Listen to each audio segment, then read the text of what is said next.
ಆದ್ರೆ ಎಲ್ರು ಮುಂದೆ ನೀನ್ ಇಷ್ಟು ಕೆಡ್ದಾಗ ನಡ್ಕೋತೀಯ ಅಂತ ಅನ್ಕೊಂಡಿರ್ಲಿಲ್ಲ ನಾನು.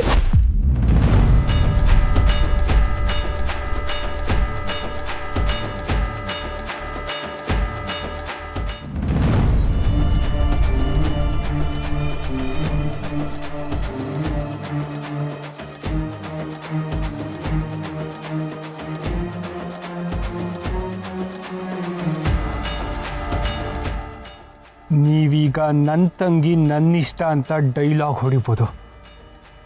ನನ್ನ ಲಕ್ಷ್ಮಿ ಮಧ್ಯ 1000 ಇರ್ಬೋದು, ಇನ್ನು ಮುಂದೆನೂ ಇರುತ್ತೆ. ಆದರೆ ನನ್ನ ಮುಂದೆ ಲಕ್ಷ್ಮಿ ಮೇಲೆ ಯಾರಾದರೂ ಕೈ ಮಾಡಿದ್ರೆ ಅದನ್ನು ನಾನು ನೋಡ್ಕೊಂಡು ಸುಮ್ಮನೆ ಇರಲ್ಲ.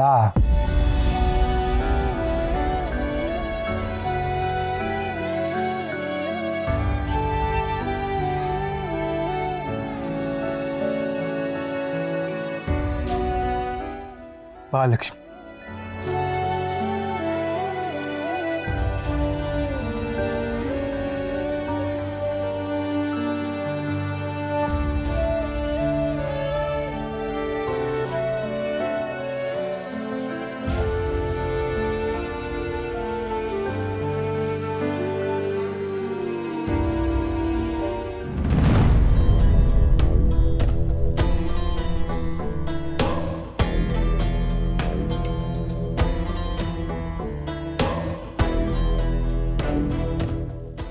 ದೇವಕಿ, ನಾನಿಲ್ಲಿದ್ದೀನಿ.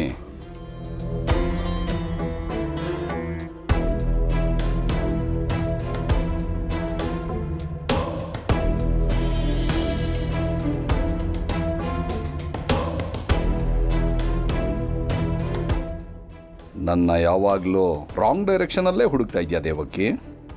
ಜೈ, ನಾನು ರಿಯಲ್ಲ ಸುಳ್ಳ ಅಂತ ತಲೆ ಕೆಡ್ತಾ ಇದೆಯಾ? ನಾನು ಇಲ್ಲೇ ಇದ್ದೀನಿ, ನೀನು ನನ್ನ ಜಾಗದಲ್ಲಿದೆಯಾ? ನೀನು ಸತ್ತೋಗಿದ್ದೀನಿ ಅನ್ಕೊಂಡ್ಯಾ? ಕಣ್ಣಿಗೆ ಕಾಣ್ದಲ್ಲೇ ಇರೋರೆಲ್ಲ ಸತ್ತೋಗಿದ್ದಾರೆ ಅನ್ನೋದಾದರೆ ಆ ದೇವ್ರೇನೆ ಸತ್ತೋಗಿದ್ದಾನೆ ಅಂತಲ್ವಾ? ಆದರೆ ನಮ್ಮಿಬ್ಬರ ವಿಷಯದಲ್ಲಿ ಆ ದೇವರು ನಿಜವಾಗ್ಲೂ ಸತ್ತಿದ್ದಾನೆ ದೇವಕಿ. ಇಷ್ಟು ವರ್ಷ ಎಲ್ಲಿದೆ? ನನ್ನನ್ನು ನೋಡಬೇಕು ಅಂತ ಅನ್ನಿಸ್ಲೇ ಇಲ್ವಾ ನಿನಗೆ? ನನ್ನನ್ನು ಯಾಕೆ ಬಿಟ್ಟು ಹೋದೆ ಜೈ? ನಾನು ಬಿಟ್ಟೋದ್ನಾ? ನಿಮ್ಮಪ್ಪ ಹಾಗೆ ಹೇಳಿದಾರ ನಿನಗೆ?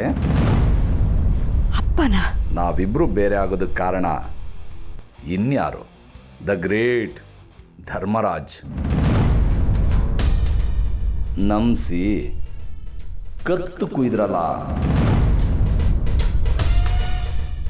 ನೀನಿಲ್ಲ ಅಂದರೆ ನಾನು ಸತ್ತು ಹೋಗ್ತೀನಿ ಅಂತ ಗೊತ್ತಿದ್ರು ನಮ್ಮಿಬ್ಬರನ್ನ ದೂರ ಮಾಡಿದ್ರು. ನೀನು ಯಾವತ್ತೂ ಅವ್ರನ್ನ ಪ್ರಶ್ನೆನೇ ಮಾಡಲಿಲ್ವಾ?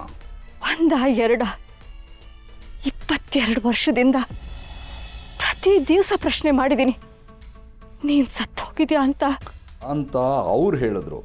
ನೀನು ನಂಬಿದ್ಯಾ? ನನಗೆ ಗೊತ್ತು ನೀನು ನಂಬಿರಲ್ಲ. ನಿನ್ನ ಹೃದಯದಲ್ಲಿ ನನಗೆ ಸಾವಿಲ್ಲ. ಆದರೆ ದೇವಕಿ, ನಿಮ್ಮ ಅಪ್ಪನಿಂದನೇ ಇಷ್ಟೆಲ್ಲ ಆಗಿದ್ದು. ನೀನು ಅವ್ರ ಹತ್ರನೇ ಕೇಳು ಏನಾಯಿತು ಅಂತ, ಅವರೇ ನಿನಗೆ ಹೇಳ್ತಾರೆ. ಅಲ್ಲ ಜೈ, ನಾನೀಗ ನಿಮ್ಮ ಅಪ್ಪನ್ನ ಪ್ರಶ್ನೆ ಮಾಡು. ಉತ್ತರ ಸಿಕ್ಕಿದ್ರೆ ನಾನು ನಿನಗೆ ಸಿಗ್ತೀನಿ.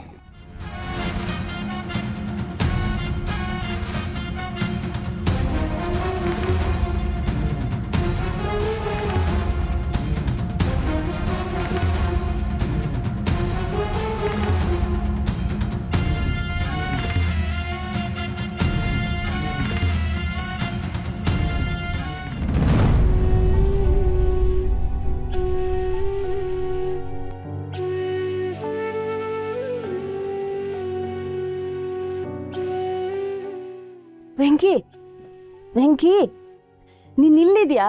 ನಿನ್ಗೋಸ್ಕರ ಎಲ್ಲ ಕಡೆ ಹುಡುಕ್ದೆ ನಾನು. ಓಯ್, ಏನಾಯ್ತು? ಯಾಕೆ ಬೇಜಾರಲ್ಲಿದ್ಯಾ? ಯಾರಾದ್ರೂ ಏನಾದ್ರೂ ಅಂದ್ರಾ? ನೋಡು, ಅಲ್ಲೆಲ್ಲರೂ ಎಷ್ಟು ಖುಷಿಯಾಗವ್ರೆ. ನೀನು ಯಾಕೆ ಇಲ್ಲಿ ಬಂದು ಒಬ್ಬನೇ ಕೂತ್ಕೊಂಡು ಸಪ್ಪಗಿದ್ಯಾ? ವೆಂಕಿ, ಅಮ್ಮ ನೆನ್ಪಾದ್ರ?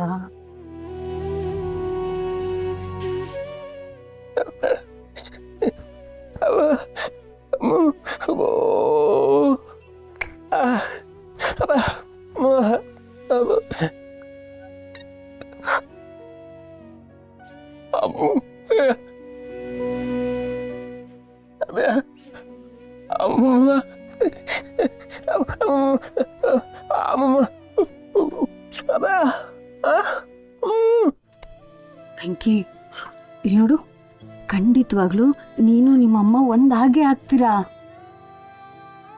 ಇಲ್ಲಿ ನೀನು ಹೆಂಗೆ ಅಮ್ಮನ್ನ ನೆನ್ಸ್ಕೊಂಡು ಅಳ್ತಾ ಇದೆಯೋ ಹಾಗೆ ಅಮ್ಮನೂ ನಿನ್ನ ನೆನ್ಸ್ಕೊತಾನೆ ಇರ್ತಾರೆ.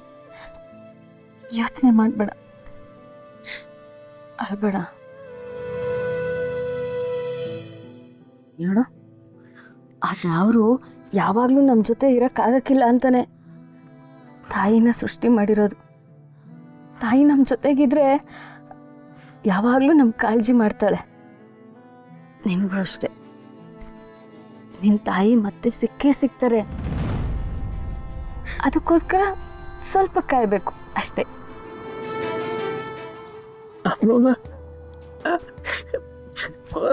ಹಾ, ಅಂತ ಒಂದಿನ ಬಂದೇ ಬರ್ತದೆ, ಯೋಚನೆ ಮಾಡಬೇಡ.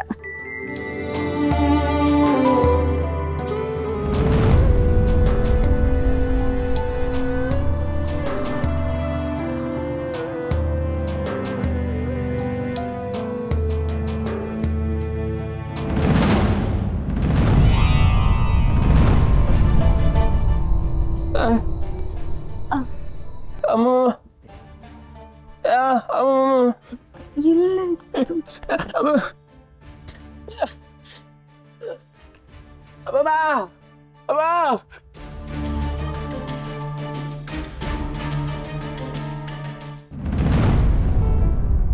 ಐಮ್ ಸಾರಿ ಅಮೃತ ಅವರೇ,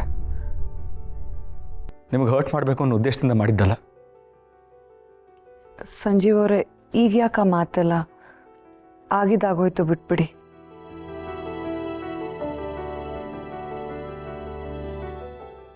ಸಮಾಜ ಎಲ್ಲದಕ್ಕೂ ಹೆಣ್ಣನ್ನೇ ಗುರಿ ಮಾಡೋದು ಅಮೃತ ಅವರೇ. ನಾಳೆ ದಿನ ನಾವು ಬೇರೆ ಆದರೆ ಆಗ ಸಮಾಜ ನಾನು ಸತ್ಯ ಹರಿಶ್ಚಂದ್ರ, ನಿಮ್ಮಿಂದನೇ ಎಲ್ಲ ಆಗಿದ್ದು, ನೀವೇ ಕೆಟ್ಟವರು ಅಂತ ತೀರ್ಪು ಕೊಟ್ಬಿಡುತ್ತೆ. ಅಂಥ ದೊಡ್ಡ ಕಳಂಕನ ನೀವು ಹೊರಬಾರ್ದು. ನಮ್ಮಿಬ್ಬರಿಗೂ ಹೊಂದಾಣಿಕೆ ಆಗಲ್ಲ ನಿಜ.